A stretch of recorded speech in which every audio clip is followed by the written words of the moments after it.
At 8:03 meters on the morning of June 16th, 1943, Captain Jay Zeamer held B-17 Old 666 straight and level at 25,000 feet above Bougainville. Below him, approximately 17 Japanese Zero fighters were taking off from Buka Airfield. Above, empty sky. No Allied fighter escort. No support bombers. Just one B-17, condemned as scrap metal, alone over completely Japanese-held territory. Mission, photographed for 25 minutes without maneuvering. The Zeros would reach him in 4 minutes. Every pilot in the 43rd Bombardment Group had refused this mission. Allied command needed high-resolution photographs of Bougainville to plan an invasion of 37,000 Marines.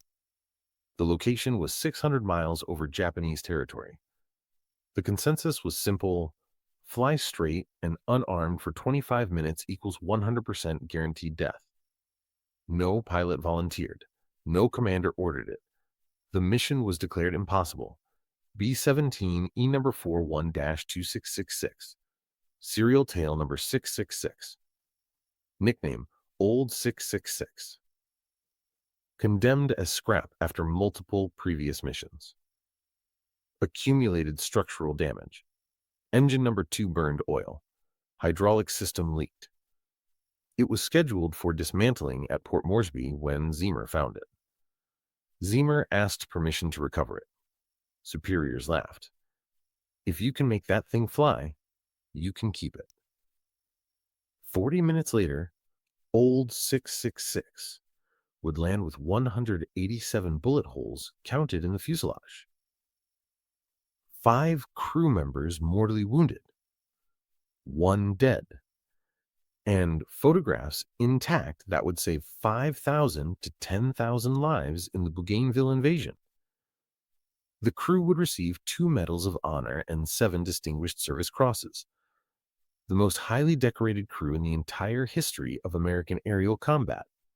No other mission in any war has matched this record. If you want to see how a Junkyard bomber survived 17 Zeros for 40 minutes, hit that like button. It helps us share more forgotten stories like this one. Subscribe if you haven't already. Back to Zeamer. Jay Zeamer Jr., born July 25, 1918, Carlisle, Pennsylvania. Upper-middle-class family. Father, Vice President of Charles A. Shear & Company, global leather export firm. Mother, teacher, Dickinson College graduate.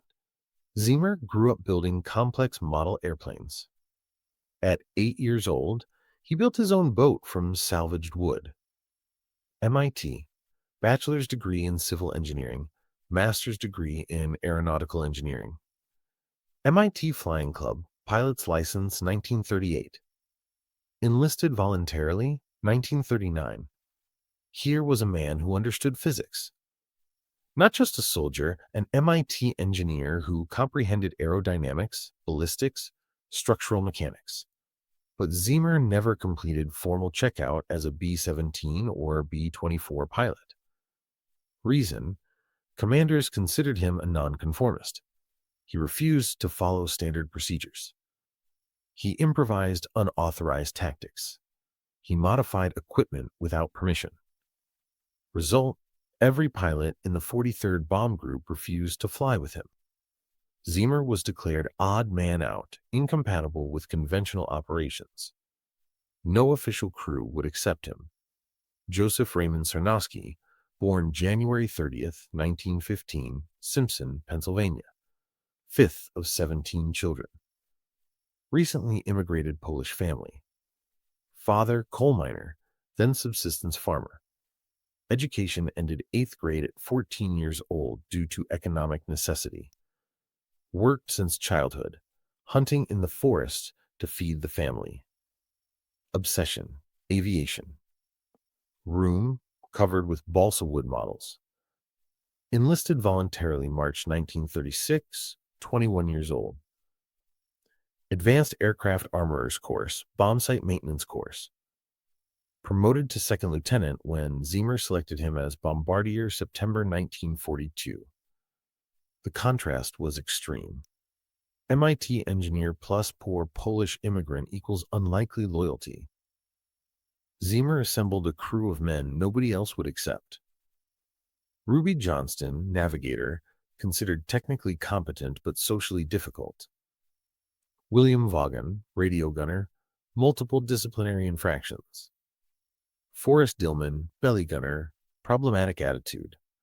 Herbert Pugh, tail gunner, doesn't work well in teams. Zeamer chose them precisely because they were rejects. His reasoning, if everybody rejects them, it means they think differently.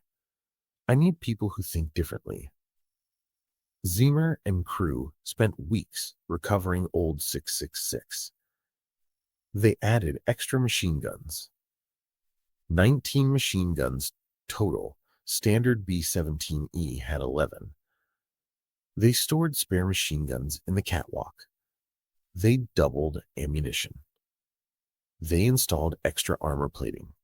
Critical modification, a 50 caliber machine gun fixed in the nose with wiring direct to Zeamer's cockpit. Not movable. Always pointing forward. Superiors discovered this. They threatened to confiscate the aircraft. You're violating armament regulations. Zeamer ignored them. June 16, 1943. Briefing 6:00 a.m.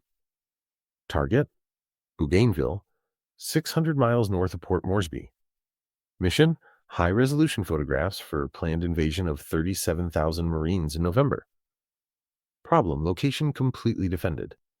Buka Airfield had approximately 20 Zeros ready. No Allied fighter had the range to escort. No support bombers available. Zeamer would fly alone. Commanders explained, this mission is voluntary because it's probably suicidal. Silence in the room. Nobody volunteered. Zeamer raised his hand. My crew will go. This was not impulsive heroism. This was cold calculation. A conscious decision to accept probable death. Old 666 took off 7:00 a.m. 2.5-hour flight over Bismarck Sea. Clear sky. Perfect visibility. Zero cloud cover to hide in. Zeamer maintained altitude 25,000 feet. External temperature 40 degrees below 0 Fahrenheit. Crew on pure oxygen. Silence on the intercom. Only breathing filtered through masks. 8:00 a.m. Bougainville visible on the horizon.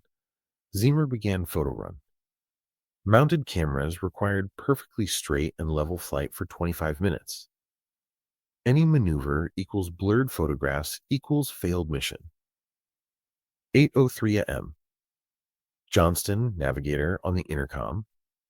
Pilot, I count 17 fighters taking off from Buka.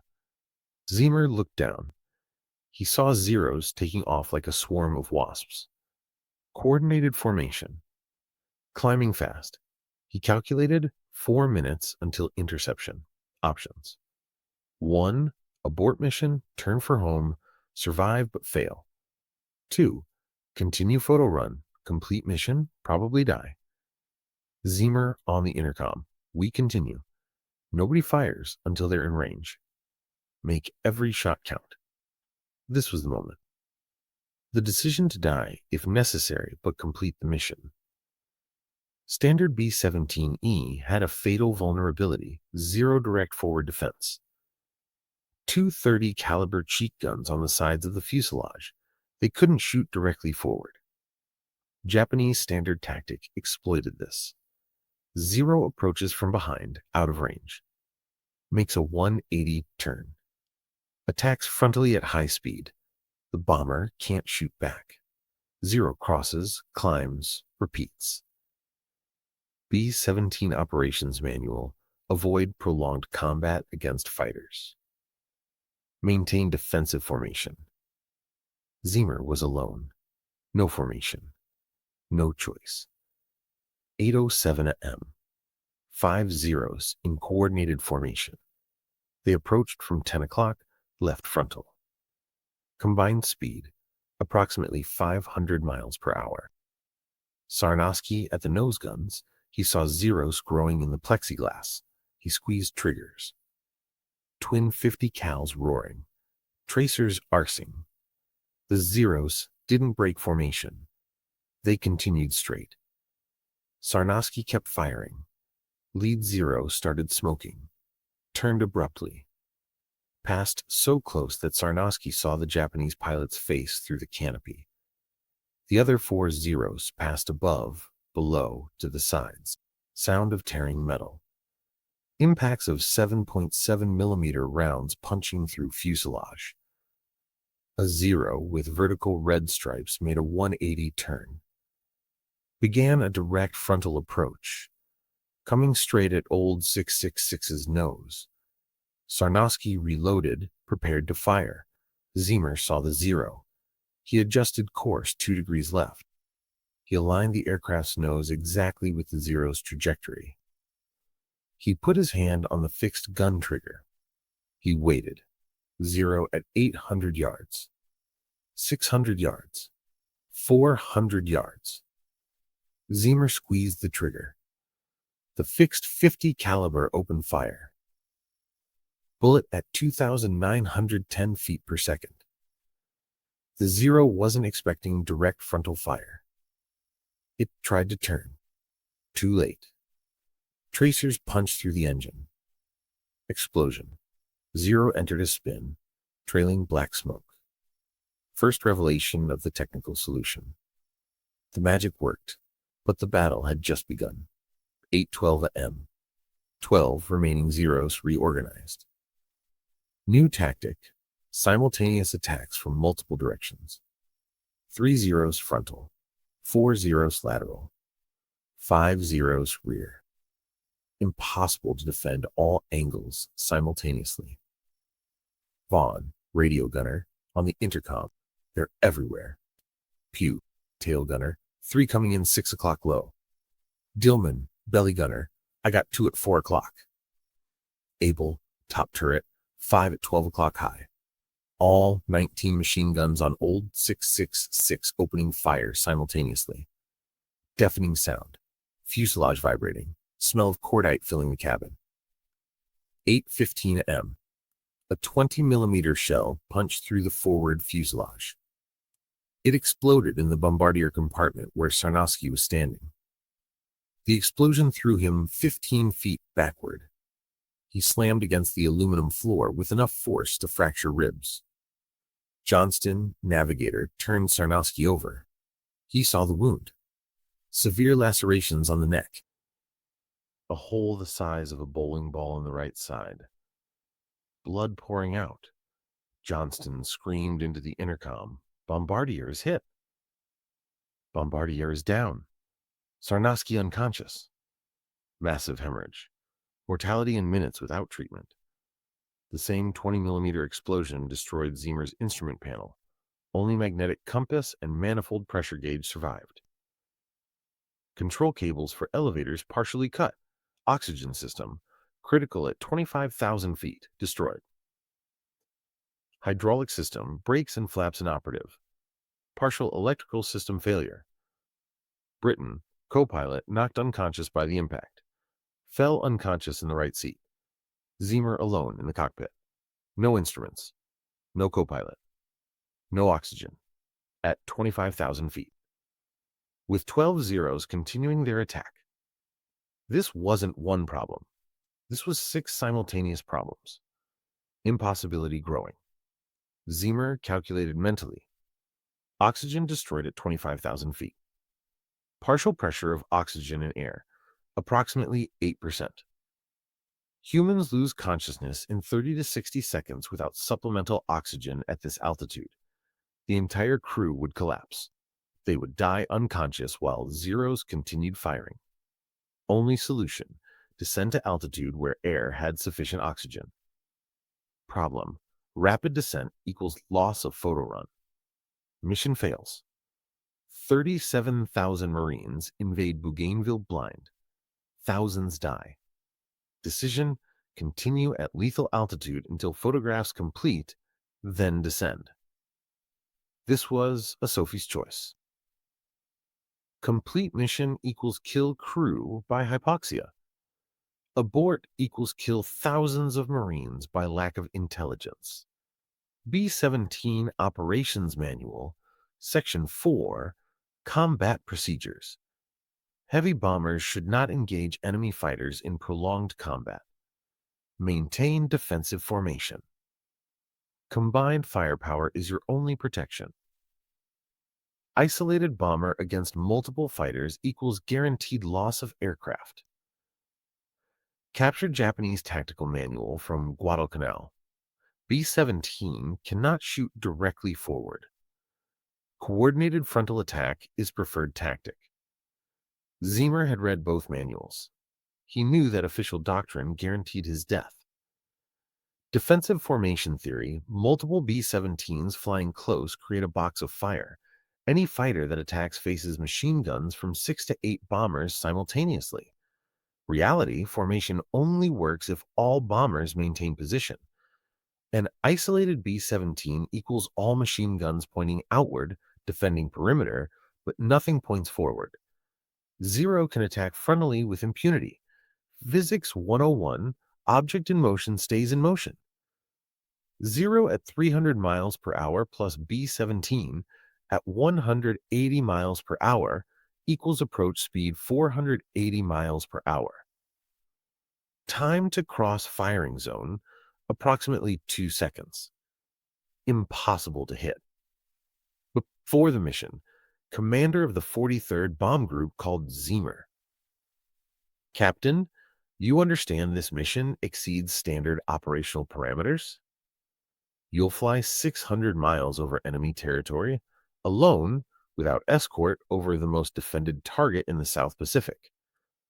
I can't order this. But I need those photographs, Zeamer asked, and if I refuse? Commander replied, then Bougainville invasion proceeds without photographic intelligence. Estimated casualties, 5,000 to 10,000 Marines killed or wounded that photographs could have saved. Zeamer said, then I have no real choice. Commander answered, none of us do. 8:20 a.m. Photographs 60% complete.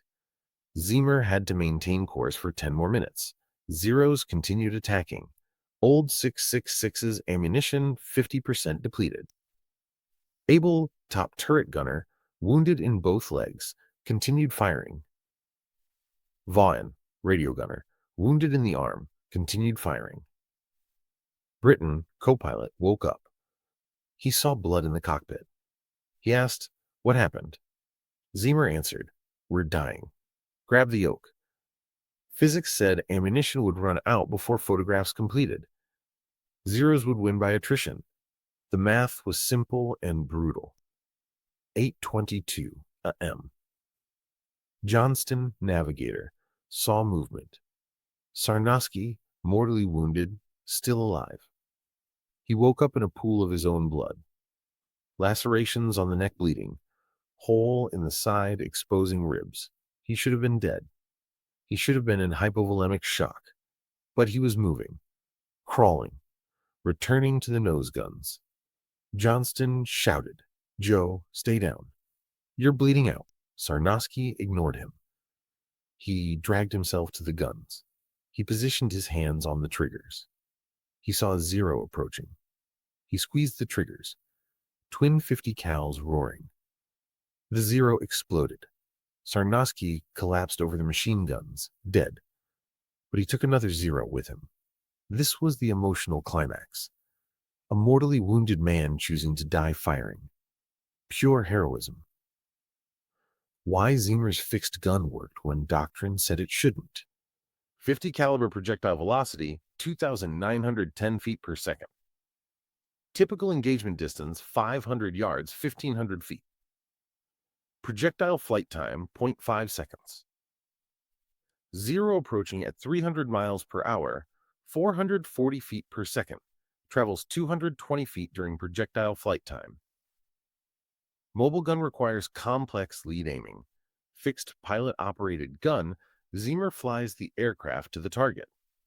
He doesn't need to anticipate movement. The aircraft's movement is the aiming. When Zero makes 180 turn for frontal attack, Zeamer just points the aircraft's nose at it and fires. Projectile and Zero converge in straight line. Basic Newtonian physics. Impossible to miss if timing is correct. 8:25 a.m. Photographs 80% complete. Crew beginning to collapse from hypoxia. Johnston saw Vaughan pass out at his station. Pugh, tail gunner, stopped responding on the intercom. Able, top turret, firing but movement slow, uncoordinated. Zeamer felt his own vision narrowing, tunnel vision, first sign of hypoxia. He calculated 2 minutes until total loss of consciousness. Then everyone dies. Decision: photographs 80% complete equals sufficient for invasion planning. Zeamer pushed the yoke forward. Old 666 entered a steep dive. Altitude falling 25,000 feet, 20,000, 15,000, 10,000, 6,000 feet. Air finally breathable without supplemental oxygen. During descent, 8 Zeros followed. They attacked laterally. Zeamer without instruments. Only manifold pressure gauge and magnetic compass. He couldn't see exact altitude. He couldn't see airspeed. But he understood physics. In a dive, B-17 velocity increases dramatically. Zeros being lighter but similar power can only keep pace. Zeamer executed aggressive bank to the right, exposing old 666's belly to the Zeros. It looked suicidal, offering the largest surface area to enemy fire. But it forced Zeros to turn sharply to avoid collision. It placed them in the firing arc of Dillman, belly gunner, and Pugh, tail gunner.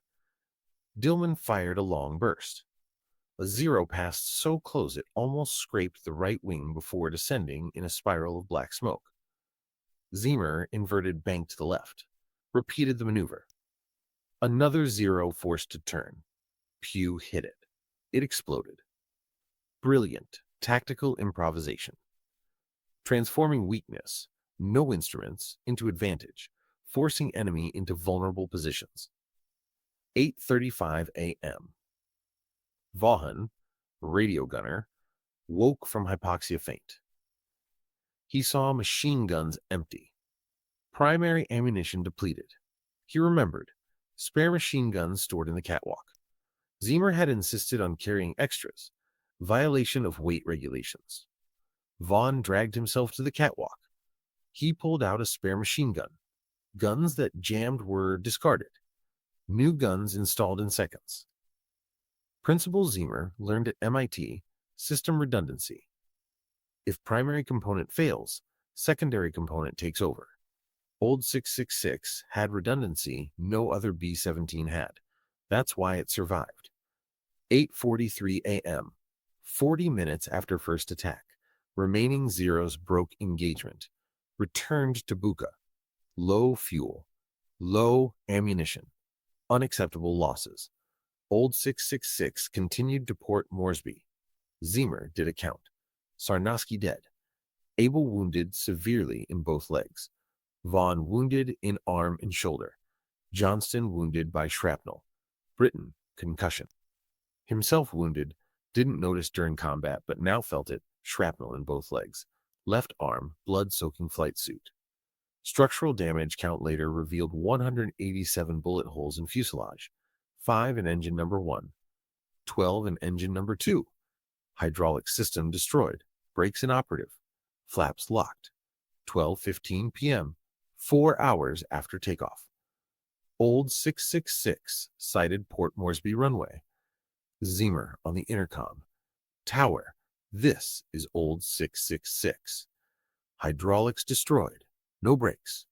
No flaps. 5 crew wounded. 1 dead. Requesting emergency landing. Tower Roger 666. Runway clear. Crash crews standing by. Zeamer aligned approach. Excessive speed without flaps. Britton and Zeamer both on the yoke, pulling with maximum force. Old 666 touched runway at approximately 140 miles per hour. 40 miles per hour above normal speed. No brakes. No deceleration capacity. Britton shouted, "Cut left engine." Zeamer cut power to left engine. Left wing dug into the earth. Sparks like a grinding machine.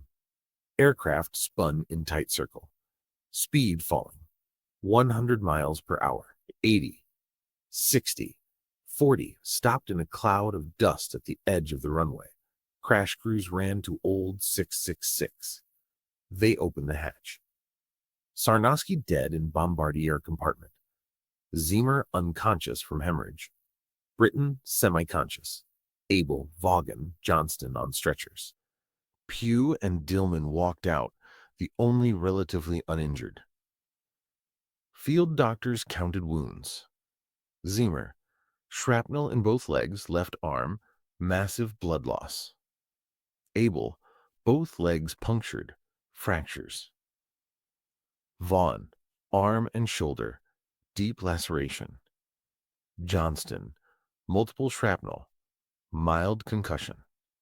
Sarnowski, dead from hemorrhage during flight, lacerations to neck and torso. Technicians removed cameras from Old 666. Film protected in armored containers had survived. They developed the film that night. Perfect photographs. High resolution. Complete coverage of Bougainville, defensive positions, water depth at Empress Augusta Bay, beach approaches, troop concentrations. Military intelligence analyzed. These photographs will change invasion planning. We can avoid ambushes. We can choose optimized landing zones. Estimate. These photographs will save 5,000 to 10,000 American lives. September 1943. 5th Air Force Command initiated recommendation process. Colonel Marion C. Cooper recommended Medal of Honor for Zeamer. Major General Ennis Whitehead recommended Medal of Honor for Sarnowski, posthumous. General George Kenney approved both.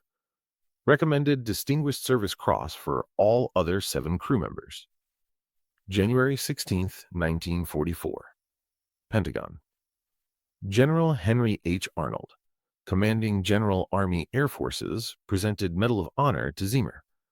Sarnowski family received posthumous Medal of Honor for Joseph.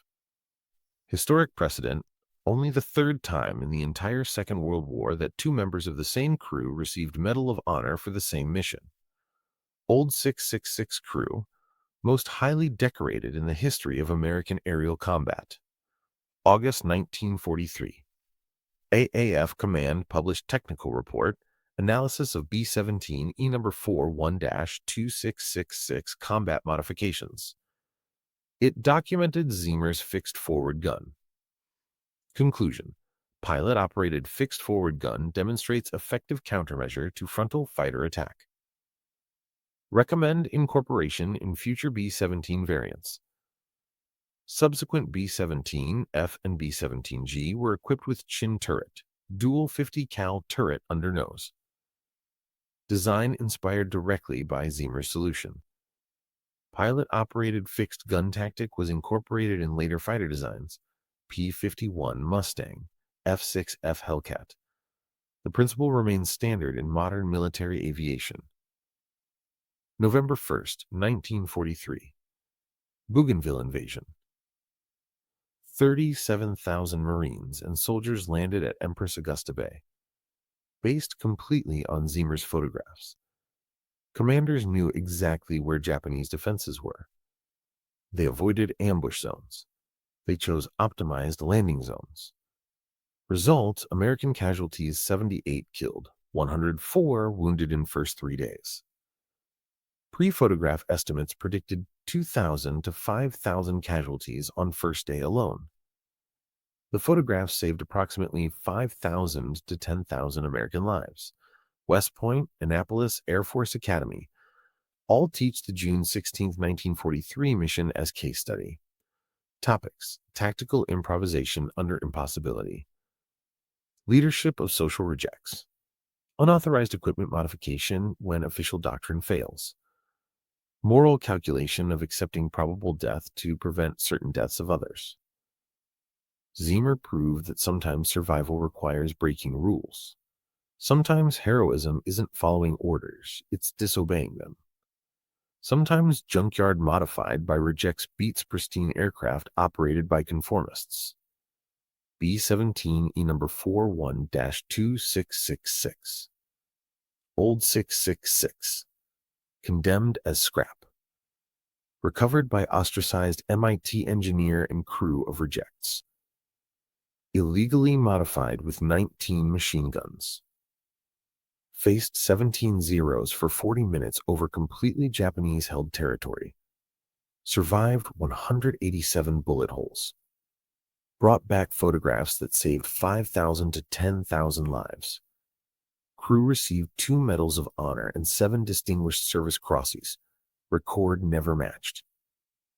Jay Zeamer and Joseph Sarnosky proved that sometimes impossible is just a word people use when they stop thinking. Sometimes junkyard is enough. Sometimes rejects are exactly who you need. Sometimes the engineer everyone rejected is the only one who sees the solution. If this story moved you the way it moved us, do me a favor, hit that like button. Every single like tells YouTube to show this story to more people. Hit subscribe and turn on notifications. We rescue forgotten stories from dusty archives every single day. Stories about junkyard bombers that survived the impossible. Rejects who became the most decorated crew in history. Real people, real heroism. Drop a comment right now and tell us where you're watching from. Are you watching from the United States, United Kingdom, Canada, Australia? Our community stretches across the entire world. You're not just a viewer. You're part of keeping these memories alive. Tell us your location. Tell us if someone in your family served. Just let us know you're here.